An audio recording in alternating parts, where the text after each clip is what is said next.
Since the dawn of civilization, humanity has clung to the remnants of those who came before, not merely as relics of the past, but as fragile threads connecting the living to the unseen. From the ancient Egyptians who interred their dead with treasures to guide them through the afterlife, to the Victorian mourning customs, where locks of hair were woven into jewelry as tangible keepsakes of grief, the act of preserving objects from the departed is as old as memory itself. Yet what begins as a tender act of remembrance may in truth be something far more profound and far more perilous. One might ponder why a simple pocket watch, a faded letter, or even a strand of hair could hold such power. The answer lies not in the object itself, but in the vibrations it carries, the echoes of a soul's journey, the unresolved emotions, the lingering attachments that refuse to fade. Across cultures, the belief persists that certain items absorb the essence of their owners, becoming vessels of their energy long after the body has returned to dust. The Japanese speak of yurei, spirits that cling to objects, unable to release their earthly ties. In European folklore, a mirror covered after a death was said to prevent the soul from being trapped in its own reflection. And in the mystical traditions of the East, even the humblest possession could become a tulpa, a thought form imbued with the will of the deceased. Yet few have explored this phenomenon with the depth and warning of Edgar Cayce, the famed sleeping prophet, whose readings revealed that some objects do not merely hold memories, they transmit them, and not all transmissions are benign. What if the locket you wear, the book you cherish, or the ring you inherited is not a passive relic, but an active conduit? What if it whispers to you in dreams, stirs emotions you cannot explain, or subtly bends the course of your life toward destinies not your own?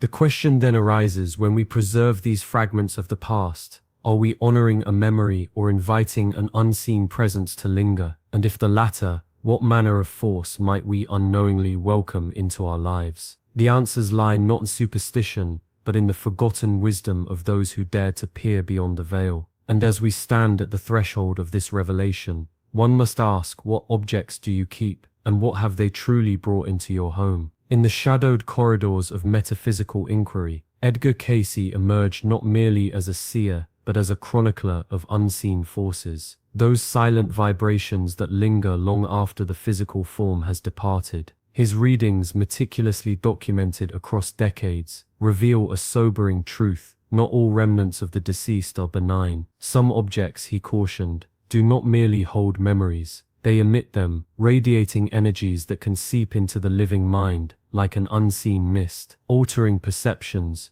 draining vitality, and in extreme cases, rerouting the very course of one's destiny. The danger lies not in the object's material composition, but in its resonance, the emotional and spiritual imprints left by its former owner. Cayce described these as vibrational echoes, residual energies that persist in items tied to intense emotions, unfulfilled desires, unresolved traumas, or even malevolent intentions. A pocket watch stopped at the hour of a violent death, for instance, may carry the panic of that final moment, subtly amplifying anxiety in its keeper. A letter penned in despair, never sent, could leach melancholy into the air of a home, its inked words whispering to the subconscious. Even jewelry, seemingly innocuous, might harbor the possessiveness or grief of its prior wearer, wrapping around the new owner like an invisible shackle. Particularly treacherous, Cayce noted, are objects associated with sudden or unjust deaths. A soldier's unwashed uniform, still bearing the scent of battle. An artist's final frantic sketch, the personal effects of one who met a tragic end. These are not mere relics but conduits. They do not passively recall the past. They reactivate it, drawing the living into emotional currents they were never meant to navigate. Historical accounts align with his warnings. Families who preserved the belongings of those lost to suicide or murder often reported recurring nightmares, inexplicable illnesses, or a creeping sense of being watched, as though the object itself had become a threshold. Yet the most insidious aspect of these vibrations is their gradual influence. One does not awaken one morning to find their life unraveled. Rather, the erosion is slow. A once vibrant individual may grow listless, their decisions tinged with an unfamiliar fatalism. Relationships fray under the weight of unspoken tensions, as the object's energy sows discord like seeds in the wind. Cayce's readings suggest that such items do not merely affect the living, they attract, acting as beacons for entities or forces drawn to the residual turmoil. The question then arises, when one chooses to keep such an object, are they preserving a memory, or inviting an unseen guest to dwell within their walls? Let this understanding settle not as fear, but as an invitation to discernment. For if the unseen world is indeed woven into our own, then wisdom lies in recognizing which threads to grasp and which to let unravel. In the quiet chambers of the unseen, where the veil between worlds grows thin, there exists an ancient understanding, one that transcends cultures, epochs, and even the boundaries of life itself. Energy, that invisible yet palpable force, is the currency of the spiritual realm. It does not dissipate with the final breath of the flesh, but lingers, clinging to the objects once touched, cherished, or cursed by those who have passed. The sages of old, from the mystics of Tibet to the seers of Atlantis, spoke of this truth in hushed tones, for they knew that energy is neither created nor destroyed. It simply is, shifting form, attaching itself to the tangible remnants of a life lived. Yet not all energies are benign. Just as sunlight nourishes the earth while fire consumes it, the vibrations left behind by the departed can be a balm to the soul, or a slow poison to the spirit. Objects, you see, are not mere vessels of memory. They are sponges absorbing the essence of their owners. The joy of a mother's lullaby sung into a music box. The despair of a soldier's final letter pressed into the folds of his uniform. The obsession of a collector's last acquisition, clutched in fingers gone cold. The ancients called these imprints echoes of the soul, and they warned that to invite such energies into one's home is to invite the unseen forces that shape them. History, ever the silent witness, offers chilling validation. Consider the case of the Hope Diamond, that cursed jewel whose trail of ruin is as well documented as its brilliance. Owners spoke of madness, financial collapse, and untimely deaths, not because the stone itself was malevolent, but because it had become a repository for the tormented energies of those who coveted it. Or take the lesser-known account of the Dybbuk box, a wine cabinet said to house a displaced spirit, its presence heralding nightmares, illness, and inexplicable phenomena in the lives of those who dared to keep it. These are not mere superstitions. They are patterns repeated across centuries, whispering of a truth we ignore at our peril. What we hold in our hands may also hold us in its grip. But the danger is not reserved for objects of legend.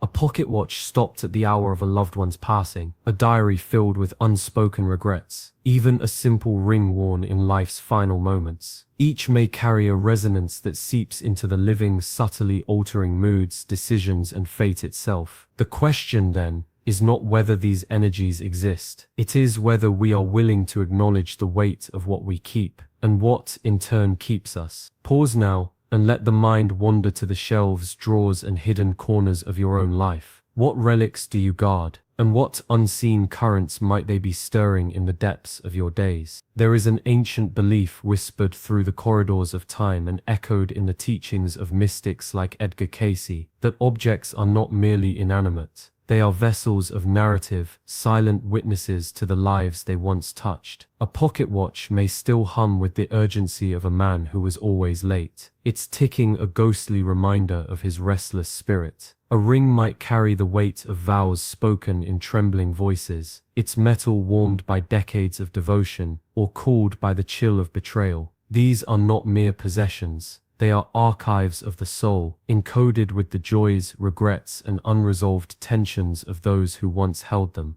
And when the hands that cherished them grow still, the stories do not fade. They linger, waiting to be read by the next who dare to grasp them. Consider for a moment the items you keep from those who have crossed beyond the veil. That letter, yellowed with age, its ink smudged by tears, does it still whisper the voice of its writer, or does it now carry the sorrow of your own grief, amplified each time you unfold it? The comb left on a dresser, its teeth still tangled with strands of hair, does it cradle the memory of mourning rituals, or does it prick the skin with the sharpness of absence? These objects do not merely remind, they resonate. and in their resonance they demand something of the living: attention, energy, even allegiance to the past. The danger lies not in the memory itself, but in the unseen exchange, how the weight of another's unfinished story can become your own. History offers cautionary tales of those who mistook sentiment for innocence. The Victorian mourning brooch, locked around a grieving widow's neck, was said to darken her dreams until she removed it. Only then did the nightmares of a husband's final moments cease. A soldier's diary kept by his son was found to replay the horrors of war in the boy's waking hours, as though the ink itself bled into his mind. These are not superstitions but patterns observed by those who study the interplay of energy and emotion. For when an object is imbued with the intensity of a life, especially one cut short, it does not passively rest in a drawer. It acts. It shapes the air around it, the thoughts of those nearby, the very fabric of daily existence. One must ask, then, is it ethical to hold such things? Or does the act of keeping them trap both the living and the dead in a cycle of unresolved attachment? The answer may lie not in discard, but in discernment. For some objects are bridges, gentle, luminous connections to what was loved. Others are anchors, dragging the bearer into depths they cannot name. The wisdom of Cayce suggests that the most perilous keepsakes are those tied to unfinished business, the arguments left unresolved, the guilt unabsolved, the love that could not be fully expressed. These are the items that do not merely haunt, they hunger. So before you touch that relic again, pause, feel its weight in your palm. Ask yourself, does this object honor a life, or does it feed a wound? Does it uplift, or does it drain? The past is not a place to live, but a landscape to visit, with reverence, yes, but also with the clear-eyed knowledge that some stories are not yours to carry. And perhaps, in releasing what no longer serves the light, you make space for what does. There exists a silent, unseen dimension where the echoes of the past do not fade, where the grief of a final farewell, the weight of unresolved words, or the intensity of a love once shared can linger, not in memory alone, but within the very fabric of the objects left behind. Edgar Cayce, in his readings, often spoke of these psychic residues, the emotional imprints that cling to personal belongings long after their owners have departed. They are not mere sentimental relics. They are vessels capable of holding vibrations so potent they can seep into the present, shaping moods, decisions, and even the trajectory of one's life. Consider the case of Emperor Napoleon Bonaparte, who in his final years on St. Helena was said to have kept a lock of hair from his first love, Josephine. Historians note that in his exile, his obsession with the past embodied in that single, preserved strand, deepened his despair. Was it coincidence, or did the residue of their tumultuous love, still tangled in those fibers, amplify his torment? Similarly, the famed poet, Edgar Allan Poe, after the death of his young wife Virginia, clung to her piano and her handwritten letters. Witnesses described his growing paranoia, his descent into madness, as though the sorrow embedded in those objects had taken root within him. Cayce's warnings align with such accounts. When emotions are intense enough, they do not dissipate with death. They adhere, they wait. Yet the danger lies not in the objects themselves, but in the unseen exchange they facilitate. A wedding ring, still warm with the vows of a union cut short, may carry the weight of abandonment. A diary, filled with the confessions of a troubled mind, might whisper its despair into the hands of the living. The question then arises, how many of us have unknowingly invited these residues into our spaces, our energies, our futures? The line between homage and haunting is thinner than one might believe. And so one must pause to reflect what sits upon your shelf, your dresser, your heart. What unseen currents might it be stirring? For if memory is a bridge between worlds, then the objects we keep are the stones that pave it, and not all who cross are welcome. Since time immemorial, humanity has grappled with the delicate threshold between the seen and the unseen, a boundary as thin as a whisper, yet as vast as the cosmos itself. The ancients spoke of it in hushed tones, from the Egyptian Duat, where the dead traversed shadowy realms, to the Celtic otherworld, a land just beyond the veil of mist. Even the Kabbalists warned of Qliphoth, the shells of existence where lingering energies cling like cobwebs to the unwary. And it is here, in this liminal space, that the most perilous of connections may form, not through mere memory, but through the objects that once cradled a soul's essence. Edgar Cayce, the sleeping prophet, often described these objects as vibrational anchors, capable of tethering the living to forces they scarcely comprehend. A locket worn in sorrow, a letter penned in despair. Such items do not merely hold energy, they broadcast it, resonating across dimensions like a tuning fork calling to unseen hands. Historical accounts abound of those who, in their grief, clung too tightly to such relics, only to find their dreams invaded by restless presences or their fortunes curiously darkened. The 19th century spiritualists documented cases where mourners, keeping the personal effects of the departed, reported sudden illnesses, inexplicable chills, or the sensation of being watched, phenomena that ceased only when the objects were released. Yet the danger lies not in the items themselves, but in the intention they carry. A wedding ring, still warm with vows, may hum with love, but also with the unresolved ache of a promise cut short. A diary's pages might whisper secrets meant for the grave, its ink a conduit for emotions never fully laid to rest. The question then is not whether these objects can bridge worlds, but whether one is prepared for what might cross over. Pause now and consider, what relics do you keep? Do they bring solace, or do they stir something deeper, something that lingers just beyond understanding?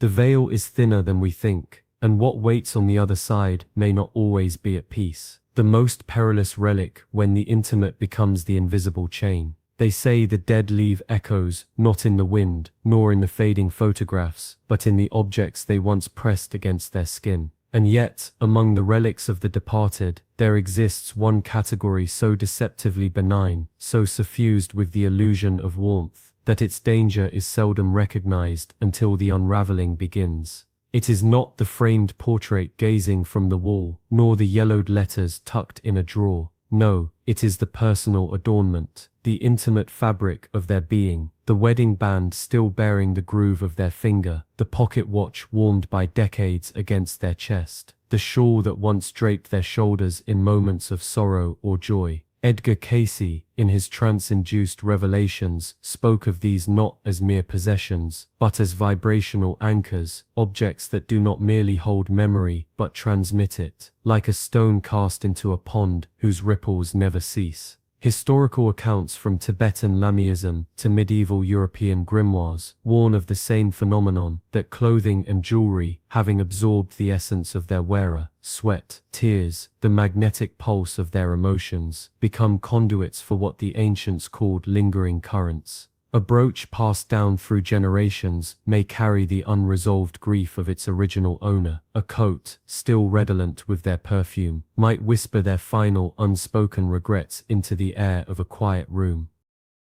The danger lies not in the object's material, but in its proximity to the soul's exit. Cayce's readings suggest that, at the moment of death, the spirit's energy does not dissipate uniformly. It clings to what was closest, what was loved, what was worn. And so, the ring does not simply remind you of them, it replays them in fragments, like a phonograph needle caught in a groove. Consider the case of the Victorian mourning jewelry, lockets containing strands of hair, rings forged from the metal of a coffin's handle. Grieving families wore them, unaware that such tokens often heralded not comfort but a slow, creeping malaise. Spiritualist records from the 19th century document instances where wearers reported vivid dreams of the deceased, not as peaceful visitors, but as restless presences, their messages growing more insistent, their demands more obscure. The objects, it seemed, had become not memorials, but magnets, drawing the living into a dialogue with forces they could neither control nor fully perceive.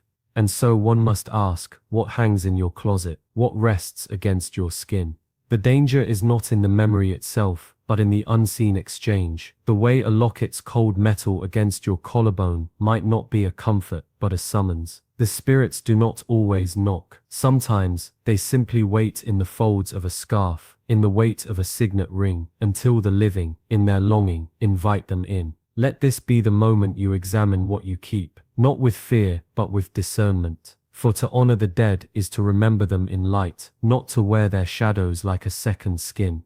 The art of sacred remembrance, honoring without binding. They say the dead speak through what they leave behind, but what if the whispers are not of love, but of lingering chains? Edgar Cayce's warnings need not cast a shadow over memory itself, for there exist ways to honor the departed that elevate rather than ensnare. The key lies not in severing connection, but in transmuting it, shifting from possession to presence, from object to essence. Consider the ancient practice of memorial gardens where the living cultivate life in the name of the lost. A tree planted in their honor becomes a bridge between worlds, its roots grounding sorrow while its branches stretch toward the divine. The Egyptians understood this. They did not cling to the pharaoh's sandals but built pyramids, monuments that channeled reverence upward, not inward. Or take the Tibetan tradition of sky burials, where the body returns to the elements, and the soul is freed from earthly tether. These are not acts of forgetting, but of sacred release. Yet even the humblest rituals hold power. Lighting a candle at dusk, whispering their name into the flame, allows memory to dance without weight. Writing letters never sent, then burning them under moonlight, transforms grief into smoke, carried to realms beyond.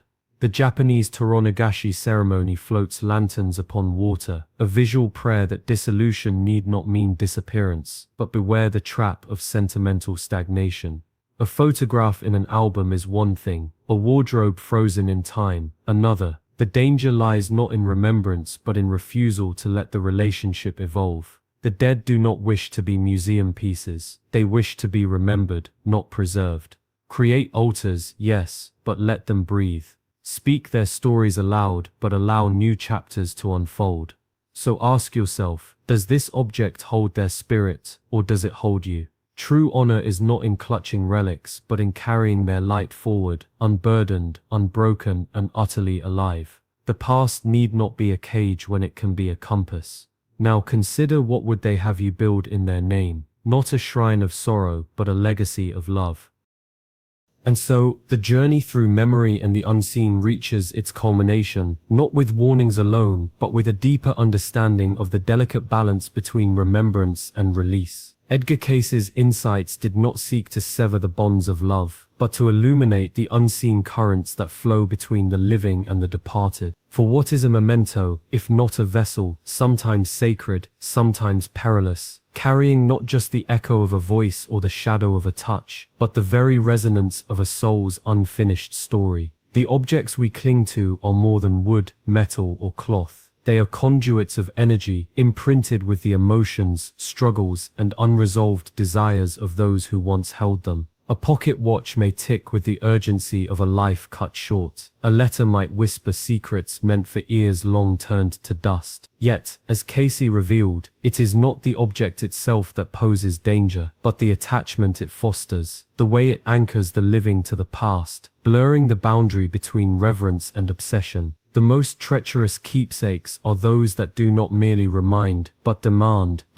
grief to linger, demand the mind to replay what cannot be changed, demand the spirit to bear burdens not its own. But here lies the paradox. To honor the dead is to live fully, not to be haunted. The rituals and memorials explored earlier are not acts of erasure, but of transmutation, transforming love into light, memory into wisdom. A tree planted in remembrance grows toward the sky, its roots deep in the earth, just as the soul, when freed from the weight of clinging, ascends while remaining connected to the sacred cycle. The danger was never in remembering, it was in refusing to let the memory breathe, to let it become something greater than sorrow. Now the question lingers, like the last note of a hymn: what will you choose to carry forward?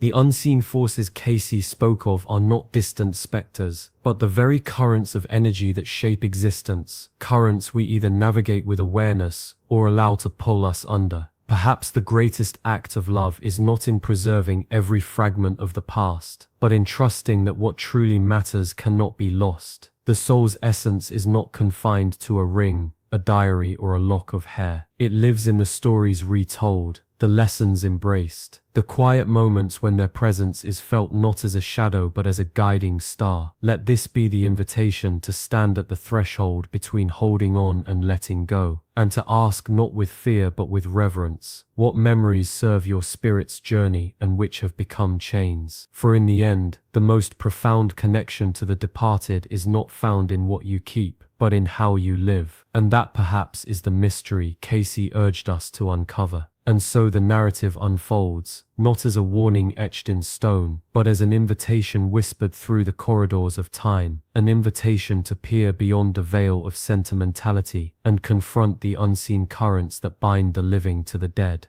Edgar Cayce did not speak of these forces with the urgency of a prophet foretelling doom, but with the measured cadence of one who had glimpsed the intricate web of energies that linger long after the breath has stilled. For what is an object, if not a vessel? And what is a memory, if not a bridge between worlds? Yet not all bridges are meant to be crossed, nor all vessels meant to be kept. The most perilous of these relics, the personal diary, does not merely hold words. It cradles the unfiltered essence of a soul in transition. Its pages are not ink and paper, but a living palimpsest of emotions left unresolved, desires unfulfilled, and energies suspended in the moment of departure.